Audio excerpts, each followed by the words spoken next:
Today, we're diving into one of Hinduism's most profound texts, the Brahma Sutras. Think of it as a guide, a kind of ancient roadmap for a quest to find something truly permanent in a world where everything seems to change. I mean, you ever just stop and look around at everything and wonder, does any of this actually last? In a world that's constantly shifting, the Brahma Sutras kick off with that exact question. And it's a question that hits home for pretty much all of us, right? It's the perfect starting point for a really deep philosophical journey. So the sutras basically lay out a huge choice. On one side, you have all the stuff we chase in the world, achievements, pleasures, all that. But it all fades eventually. And on the other side, the search for something that promises eternal freedom, something that doesn't fade. The choice really is between the temporary and the infinite. All right, so here's our game plan for unpacking this amazing text. First, we'll look at this whole quest for eternity. Then, we'll get into the main concept, Brahman, the ultimate reality.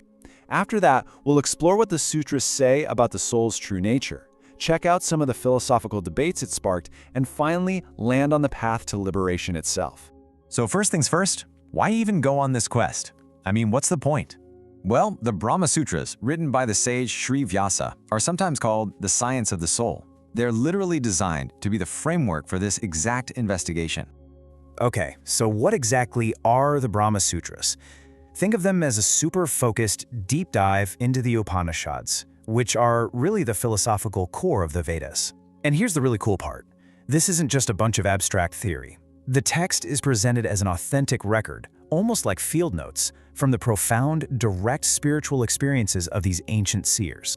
So, as we push deeper into this quest, we hit the main event, the central concept of everything. Brahman. This is it, the ultimate reality, the source and the very substance of, well, everything. Just listen to this verse from the Taittiriya Upanishad. It puts it so poetically, doesn't it? Brahman is the source of all life, it's what sustains all life, and it's the place all life returns to. That is the reality the sutras are pushing us to try and understand. Now here's where it gets really fascinating. The sutras are so dense and profound that they've led to some very different but equally brilliant interpretations.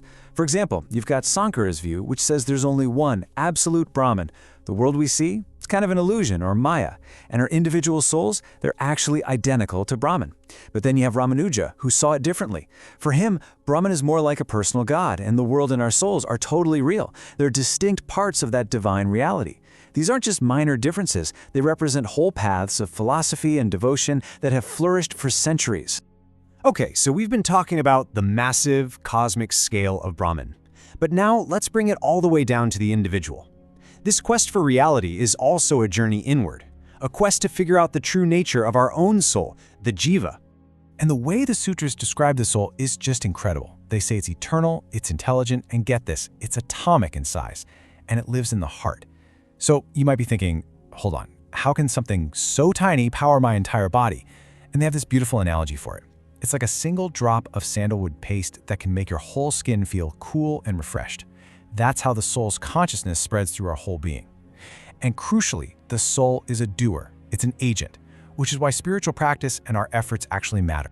The sutras also give us a map of the soul's journey between lives. It's called the Five Fires Doctrine. And it's this amazing cycle. After death, the soul goes up. Then it comes back down to earth through rain, it gives into plants and becomes food, and eventually it finds its way into a new body. It's this whole cosmic recycling system, all driven by the laws of karma. The Brahma Sutras aren't just a quiet collection of wise sayings. Oh no, it's an active, vibrant intellectual arena. The text literally wades into debates with other philosophical systems armed with logic and reason to defend its own conclusions. So, one of the biggest showdowns is with the Sankhya school of thought. They argued that the universe just sort of evolved on its own from this unintelligent, blind matter called pradana. But the sutras fire back, saying, no way, just look at the order and complexity of the world. It had to come from an intelligent, conscious source, and that source is Brahman. And this wasn't just some academic argument. The stakes are really high. For Vedanta, you can't find liberation by focusing on a reality that's just unconscious stuff. All right, so we've gone on the quest, We've talked about the nature of reality, we've seen the philosophical debates, and it all leads to this, the final goal, the treasure waiting at the end of this whole journey, liberation. And that treasure has a name, moksha, final emancipation. This is what it's all about. It's the end of the soul's long, long journey, a release from that endless cycle of birth and death. It's getting off the merry-go-round for good. So, the big question is, how do you get there? How is this liberation achieved? Well, according to the sutras, it's not about doing more things, it's about knowing something. It's about having a direct, personal realization of Brahman. This profound knowledge completely destroys something called Avidya, which is the fundamental ignorance, the illusion that we're all separate from each other and from the ultimate reality. That realization, which comes through meditation, is the key that unlocks eternal bliss and freedom. And that brings our entire journey full circle, right back to a huge question. If the ultimate reality of the entire universe is the same thing as your own true self, then what does that actually mean for who you are day to day? The sutras don't just hand you the answer. They leave you with that massive inquiry, a question that's as powerful today as it was thousands of years ago.